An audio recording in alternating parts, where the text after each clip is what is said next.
Hello and welcome back to another video on the Football Zone and to another weekend review, reviewing a big weekend of Premier League and Championship action, starting off in the Premier League and on Friday night between two bitter rivals, Brighton Crystal Palace. The score was 1-1.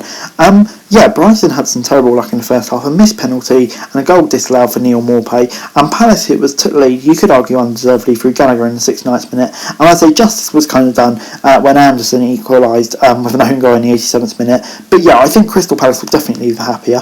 But moving on then to the big game of the weekend with the North London derby off, and that was Manchester City 1, Chelsea 0. The only goal of the game coming in the 70th minute, a moment of brilliance from Kevin De Bruyne.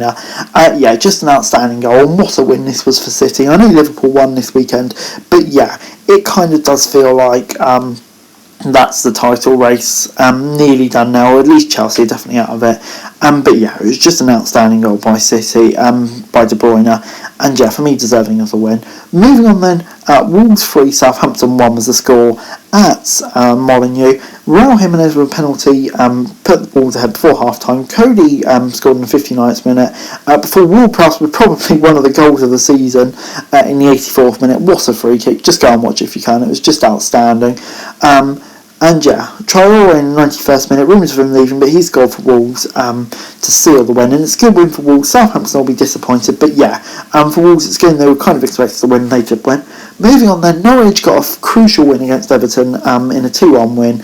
Own goal from Michael Keane in the 16th minute gave Norwich lead, and 2 minutes later they doubled their advantage. Richarlison pulled one back in the 60th minute, but in the end Everton, couldn't get anything from the game, and yeah, it did spell the end for Rafa Benitez. Obviously, it was kind of doomed to fail from the start, but really take nothing away from Norwich. It was a great win for them here.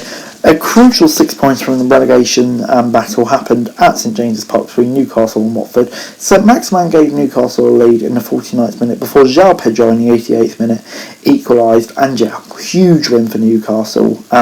A huge point for Watford, really, but yeah, for Watford, coming from behind, with Newcastle all the new players, massive lift, it's a big point for them. Hopefully that gets them back on track. For Newcastle though, it's disappointing, and they really did need the win here.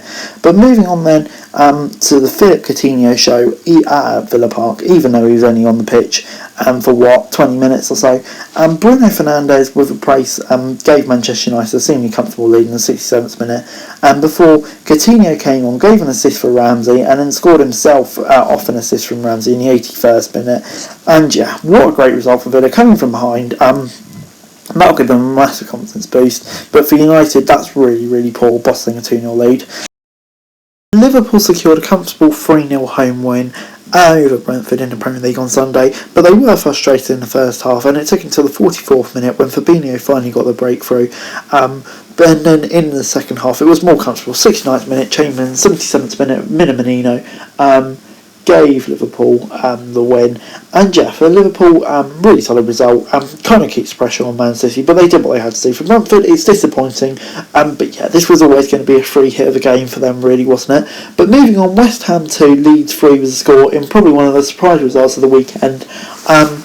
Harrison gave Leeds lead in the 10th minute before Bowen equalised in the 34th minute. Harrison then gave Leeds lead again before Fornells equalised, and then Harrison once again, rounding out his hat-trick in the 60th minute, gave Leeds the win. Klitsch also had a goal disallowed, but for West Ham, yes, so frustrating, with United dropping points, Arsenal, Tottenham not playing. This is a big opportunity for them, but for Leeds it's a really, really solid result. They'll be delighted with that. Really outrunning relegation rivals now, you imagine.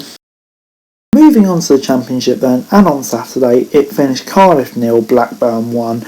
Joe Rothwell, with the only goal of the game in the 14th minute, gave Blackburn the win.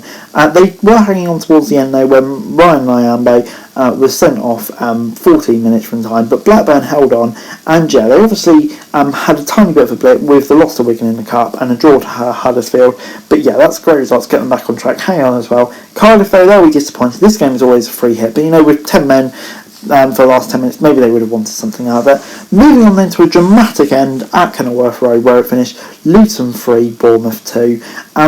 Kelly own goal and Campbell gave Luton a 2-0 lead at half time before goals from Macrondes and Rogers equalled the scoring for Bournemouth. But Naismith in the 96th minute gave Luton the victory, and what a great result this was for Luton. For Bournemouth though, it's a big blow with Blackburn winning. They're 11 on points with them now, but for Luton, yeah, it's a great boost and maybe it can bring them into the playoff contention. Moving on then, it finished Huddersfield won, Swansea won at John Smith Stadium, and yeah, this was a great result for Swansea really, especially when Huddersfield took the lead in the 15th minute. You kind of feared the worst with their run of form recently, but Flynn Downs in the 78th minute equalised for Swansea, and hopefully that will get them back on track because obviously they have struggled a bit recently. For Huddersfield though, it's disappointing. You do feel like this is a game which they really did need to win, to be honest. But moving on then, to QPR, where it finished QPR 1, West Brom 0. Charlie Austin with the only goal of the game in the 89th minute, and what a huge win it was for QPR. Valérien Ismaël was fuming, but for QPR a win was all that mattered, and it takes them up into 4th now. I had 2 points ahead of West Brom, and they've played a game less than them as well. For West Brom, this was really poor, and I do kind of sense the pressure is going on Ismaël with how fuming he was. Daryl DK starting, it's a positive for them, but they really do need to start improving. Moving on then, Preston 1, Birmingham 1 was the score at Deepdale. Patrick Bauer gave Preston lead in the 31st minute, and an equaliser from Scott Hogan in the 86th minute equalled the scoring. And yeah, great result for Birmingham when you consider they were behind for so long. But yeah, still they're on a really poor run of form. And Preston, a bit inconsistent. Obviously, the first loss in the league, first point dropped in the league for a while now, which is slightly disappointing. But yeah, it is what it is. But moving on, Peterborough 1, Coventry 4 was the score at the Western Home Stadium.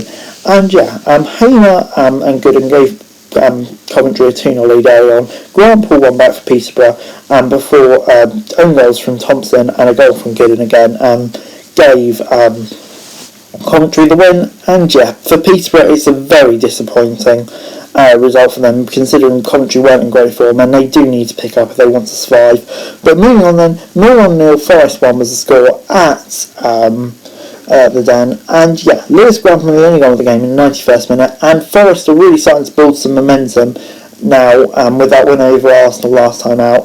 So yeah, maybe a playoff charge for them, you never know. They're still in and around for the contention, but Millwall, yeah, disappointing once again. They're just so inconsistent, and that's really what's stopping them going for the playoff push. As a neutral, it's really, really frustrating to see. But moving on then, Middlesbrough 2, Reading 1 was the score at the Riverside on Saturday, and Andy Carroll in the 68th minute gave Reading the lead before 2 goals from Crooks gave the win for Middlesbrough later on, 94th minute winner. And yeah, for Reading, just so frustrating. They've had the week from hell, and yeah, it just continued to get worse. I thought maybe this was going to be the result to turn it round, but no, and it turns out Liam Moore's now been stripped of the captaincy, so yeah, it really is a bit of a shit show what's happening at Reading at the moment. But Middlesbrough, yeah, playing not so well winning, it's a sign of a good side. But moving on then, Fulham 6, Bristol City 2 was the score at Craven Cottage. Bristol City were 2-1 up for a tiny bit in this game. 2 goals from Semenyo and a goal from Mitrovic had them 2-1 up before Fulham went on a riot. Goals from Cabano, Carvalho, another one from Cabano, and 2 more from Mitrovic, so he got a hat-trick. And yeah, Fulham just look unstoppable at the moment. Bristol City, it was always a free hit, but Fulham, yeah, I'm worrying for the other teams in the league, to be honest. But moving on then, Derby 2, Sheffield United 0 was the score at Pride Park, and 2 goals from Tom Lawrence. And Derby, yeah, you just feel so sorry for them, because at the moment they're playing so well, and yeah, it's kind of being ruined by all the off-the-field stuff. Apparently only got until the end of the month to find a buyer, so it's looking really tough for them. But for Sheffield United, this was poor. They need to recover some form after that COVID break, but for Derby, yeah, they just never give up. 0-0 Stoke 2 was the score at the KCOM on Sunday in the Championship, and the goals came from Brown in the first half and Ince in the second half. And for Stoke, yeah, a really good victory, up to 8th now, still got games in hand on pretty much every team in and around them, sometimes even 2 in the case of Huddersfield, so yeah, they're in a good position. But for Hull, really disappointing result. This was a great chance to put some daylight between them and the relegation zone. They failed to do so, but for Stoke, they deserve the win and they're still well and around the playoff mix. But anyway guys, that's it for the video. Thanks very much for watching. Remember to like, share, subscribe, leave your thoughts, comments down below, follow us to the description below for daily football news, and subscribe to the channel screen below, that'd be greatly appreciated. Thanks very much for watching. Peace!